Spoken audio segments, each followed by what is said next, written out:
రజక సంఘం ఆధ్వర్యంలో జరిగినటువంటి సంక్రాంతి బాబా గారి జయంతి ఉత్సవాలు ఈరోజు కావలి టౌన్ లో జరగడం చాలా సంతోషకరం.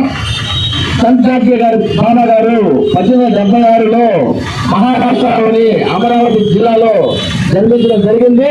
అదేవిధంగా ఆ రోజుల్లోనే అతను చీపురు చేతబట్టి ప్రతి ఒక్క గ్రామంలో చిమ్ముతూ శుభ్రత గురించి అందరికీ మోటివేట్ చేయడం జరిగింది.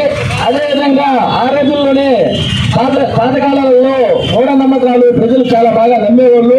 అవన్నీ నమ్మొద్దు అని ప్రజలకి ఊరు వాడ తిరిగి ఆ మూఢనమ్మకాల అపోహలను తొలగించడం కూడా జరిగింది. అదేవిధంగా సంక్రాంతి బాబా గారు ఎన్నో స్కూళ్ళు, చాలా యూనివర్సిటీలు కూడా ఆ రోజుల్లోనే కట్టించడం జరిగింది. మహారాష్ట్ర గవర్నమెంట్ అతని పేరు మీద మహారాష్ట్రలో ఒక యూనివర్సిటీ పేరే అతని పేరు కూడా పెట్టడం జరిగింది. అదేవిధంగా ఈరోజు సంక్రాంతి బాబా గారి జయంతి ఉత్సవాలు కావలిలో జరుపుకోవడం కూడా చాలా సంతోషకరంగా ఉంది అని తెలియజేస్తూ సెలవు తీసుకుంటున్నాను.